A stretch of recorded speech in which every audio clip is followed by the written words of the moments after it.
Now it comes to pricing your items.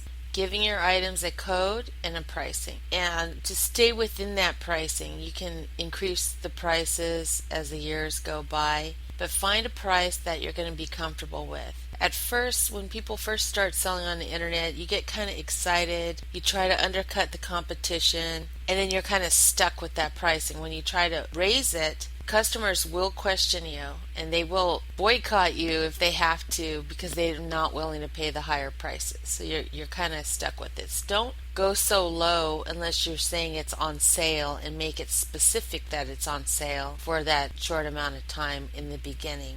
The way I kind of price, I kind of took into account everything I bought, everything that went into it. If it's beads, I write down the price. If it's yarn, write it down. Thread, material, everything that you can think of, you write down how much it cost for that item. And then you take off like a percent depending on how big your item is. I wouldn't price it like they do at the hospitals, where they use one cotton but they charge you for a whole box. I would take a percent of that, the time that you spent on the item. Unfortunately, when you're working for yourself, pricing your labor by the hour is not a good idea. Let's say you crochet a blanket. It takes you weeks, and you decide, well, I'm going to charge myself $8 an hour, and the blanket comes out to $900. Nobody's going to spend the $900 on that blanket. So you want to get at least the cost of what you spent on the items back, and then maybe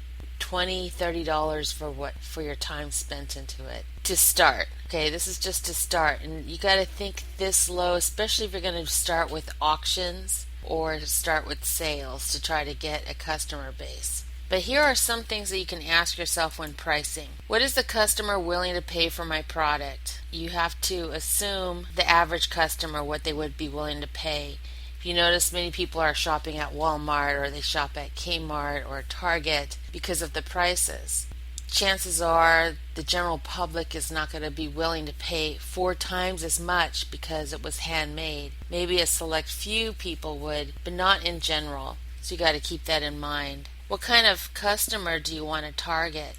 Like, one thing I noticed, items for like Comic-Con, costumes for like that, people are willing to pay. You do your research, there are fans, they're willing to pay the money if they want that item because it's rare to find. You can't just go into a shop and find the costumes. Those you would have to get custom done. Can I offer different levels of products or service at different price points? Now this is great, not only according to sizes but styles. I've noticed like some people will make hair pieces and they'll call it enchanted such and such, peacock something. They'll give it names. And if you could do themes, what I've done with one of the products I made, I actually had themes. I had ocean, desert, landscape, and you have to also consider if you want to bundle your products for one price, like a kit, if you want to make gift packs, things like that. So there's a lot of things to consider. It also takes research, and it also takes a lot of math and putting it together. And you got to put together all the possibilities. Whether Christmas comes and you decide you want to get rid of extra supplies, or you want to bundle it up so that you can make new items to come in,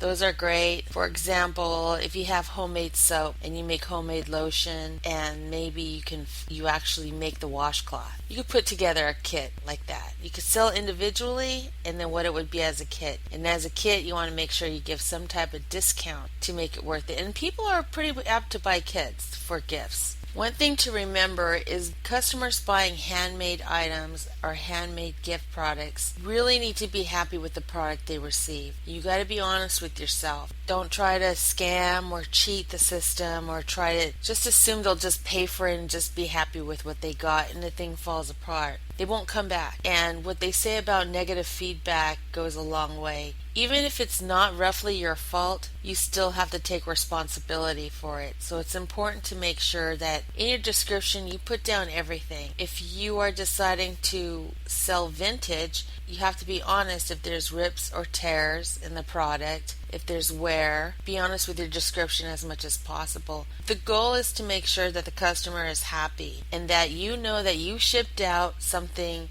that you're proud of, that you did your very best on. And that's what it comes down to. Pricing, quality, and supply